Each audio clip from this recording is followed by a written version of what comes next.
A girl named Akira Kendrick sent me this story, and the background of it is that her dad was very abusive to her mother, and her mother got custody of Akira, and her dad was not happy about that. Anyway, so Akira was with her aunt and her cousins at her grandmother's house, all on her mother's side, and her dad stops by to say hello. And Akira's outside playing with her cousin, and her dad comes up to her and grabs her arm and says, "Do you want to go to Walmart with me?" And at the time, she's only 7, so all she hears is toy aisle, so she says, "Yes, let's go." So they get in the car, they head to Walmart, she gets some really nice pom-poms, and then he says, "Okay, let's go back to your grandmother's house." So he starts driving and he gets on the highway, and Akira knows that her grandmother's house is right around the corner from Walmart, so he does not need to get on the highway. So she says, "Dad, where are we going?" And he gets really mad and says, "Shut up, sit down, it does not matter." So Akira's in the back seat, she's really scared, and she just shuts her mouth. So after being in the car for a while, they eventually arrived at this really old, abandoned, beat up house. And when they walk in, Akira sees about 25 people and she does not know any of them. Her dad brings her to a room, puts her in a little closet, throws her some toys and her pom-poms and says, "Play." Part 2 is coming right now. Part 2 of Akira's dad literally kidnapping her. So when they get to the house, Akira is really scared. She doesn't know any of these 25 people.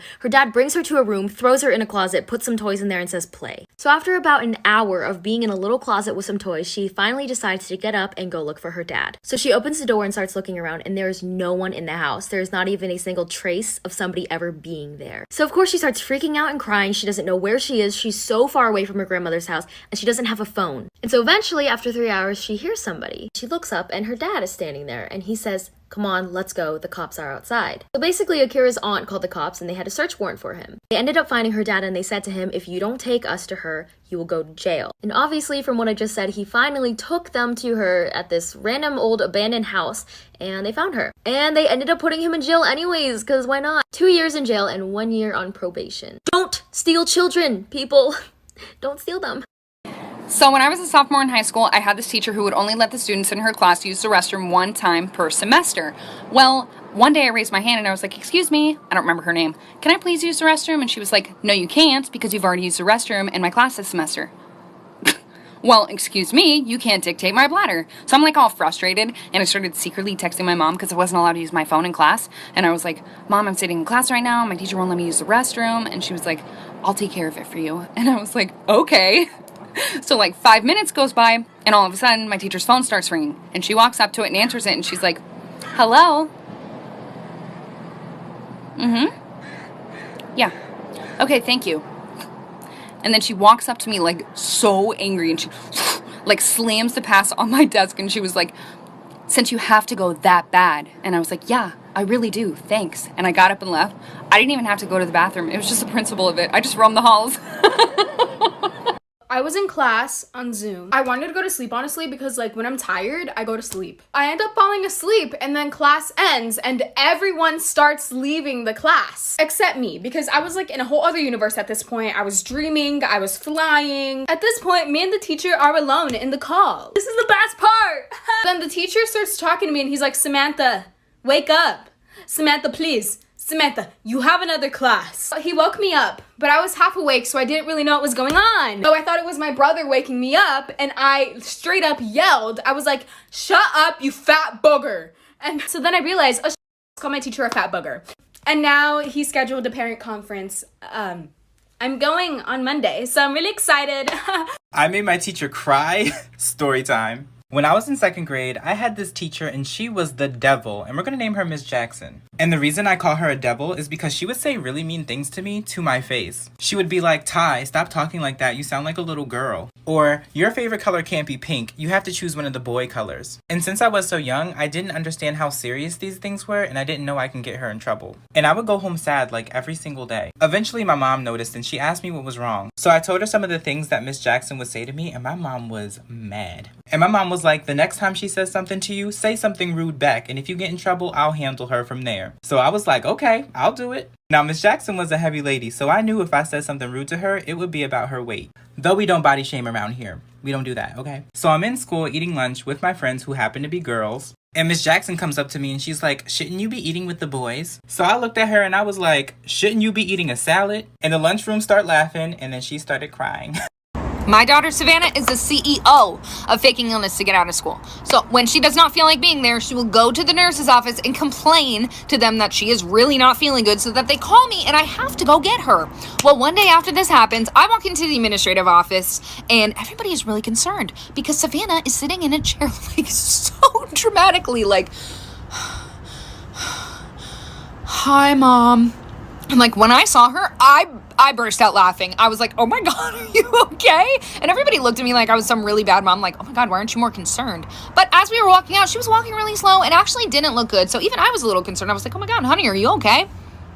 Until we got to the car when Savannah looks at me and goes, you know what, Mom? I feel better now. And I was like, Savannah, are you serious? And she's like, Mom, do you maybe want to go to Starbucks and have like a girls' day? And I was like, honey, what kind of question is that? You know I do.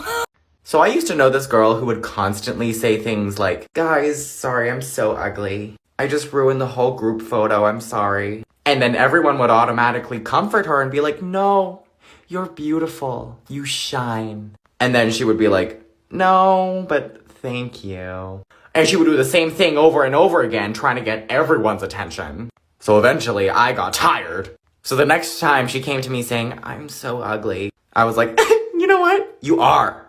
She was like, what'd you say? And I was like, if you think you're ugly, I can crop you out of the photo. Want me to tell you, I'm not the one who made you look like a woolly mammoth. Here's something fun. When you're in a long-term relationship, you'll often find yourself doing this thing with your partner where you'll say, when we have kids, I hope they have this trait of yours. And today my husband was like, I hope our kids will be as resilient and determined as you. When I was 11 years old, I got in a fight with my mum when she was picking me up from school, and I was being so rude that she wanted to teach me a lesson and scare me a little bit. So she said, you can find your own way home. Left me outside of my classroom, got in her car and drove off. Now, realistically, she was just doing the block and was going to come back and pick me up, hoping that I would be apologetic. But I wasn't. I was very stubborn and was like, I can find my own way home. And I decided to run home. I, in fact, sprinted from the school grounds and ran into a close family friend who offered to give me a lift, which I accepted, and I got home by my own means. Now, my mum did do the block and not only came back to me not being where she left me, but to one of my friends saying, yeah, I saw her get in the car with some weird guy. Imagining my mum's soul leaving her body that day is enough for me to not ever want kids, let alone kids like me. Story time. When I was a child, my family and I moved into a big old 2-story house. Both my parents worked, so I was often home alone when I came home from school. One evening when I came home, the house was still dark. I called out for my mum just in case she was home and heard her sing-song voice reply from upstairs. I called her again as I climbed the stairs to see which room she was in, and again heard the same response. We were decorating the house at the time, and I didn't quite know my way around the maze of rooms yet, but I knew she was in one of the far ones right down the hall. Just as I reached for the handle of the door to let myself in the room, I heard the front door downstairs open and my mother call out for me. I jumped back terrified and ran down the stairs to her, but as I glanced back, the door to the room slowly opened a crack, and for a brief moment, I thought I saw something staring back at me. So the other day when my daughter Savannah's in the middle of her Zoom class, she kind of like leaves the room and she goes, hey Mom, do we have a pencil sharpener anywhere? And I was like, I don't think so. Like, why do you need a pencil? She's like, yeah, my pencil, it's not working anymore. I've actually been sharpening it with scissors. This is her actual pencil she was using. And I was like, okay. Pretty sure you have like a million in your room, right? And she was like, no, I can't find any of them. And I was like, of course. Like, Savannah's very messy and she loses a lot of stuff. So I was like, you know, it's no problem. I go to the kitchen, I go to grab her pen, right? So I'm walking back to her room. Her cat, who likes no one in my house except for Savannah, by the way, is waiting for me. The second my little toe steps foot through her door, she just right in my toe. So I fall to the ground and I was like, fuck. Whole class hears me, so embarrassing. Anyways, don't care. So I go to give her the pen and she goes, Mom, I can't use that. I can't use a pen because I don't want to mess up my notes. Y'all, look at her notes. Look at this paper. My daughter. So when I was in the 4th grade, I had a science fair where I had to come up with a new invention, and I came up with the greatest idea of all time. I thought it was incredibly innovative new technology, and I called it Brownie CC's, aka Brownie Cupcakes. Now, the day of the science fair, I showed up to school without my Brownie CC's because my mom didn't have enough ingredients to make them fresh for the class, which is what I wanted. And so my teacher screamed at me and sent me to a 2nd grade classroom to do work all day, and I cried because the rest of the 4th grade got to just have fun and celebrate the science fair. And when I got home, my mom gave me money to get Pokemon cards, which made me feel a little better. Now, my family is very well versed on this little childhood trauma of mine, especially Savannah. Like, I would literally start off the story like randomly and be like, 4th grade science fair project, and she'll roll her eyes at me and be like, oh my God, I know, Mom, Brownie CC's. Well, I was going through her backpack one day when she was in like the 4th or 5th grade herself, and I saw that she stole my invention for her project. I saw the paper, it said Brownie CC's, and I look at her and I'm like, what is this, Savannah? And she's like, I'm curious, has any other babysitter had this happen? I was nannying a little girl. She's about 4 years old. We get back to the house. I picked her up from school. We went to the park. It's dark out now. She's in her bath because it's bath time, and she goes, "Hey, did you see the man in the window?" I said, "In what window?" She goes, "In my window. When I drove up, the man was in the window." And my heart sinks because I was like, no, I did not see the man in the window.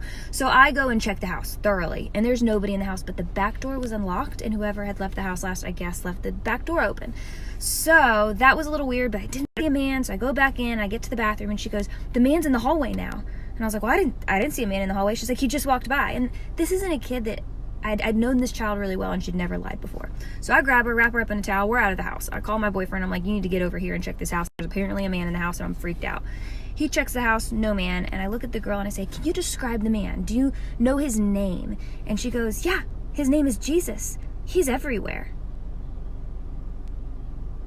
So my daughter Savannah is epileptic, and most of y'all know this by now. And when she has grand mal seizures, which doesn't happen very often, like, it's a production, right? Like, she makes noises, there's warning signs, and then she drops, seizes, goes into her tonic-clonic phase, and then goes to bed for a few hours, and then she wakes up, she's totally fine. Well, listen, I was just in the kitchen talking to Savannah. I was putting a little Uncrustable in the toaster for my son, and she stops talking to me mid-sentence, no warning at all, and just drops, and I'm like, whoa.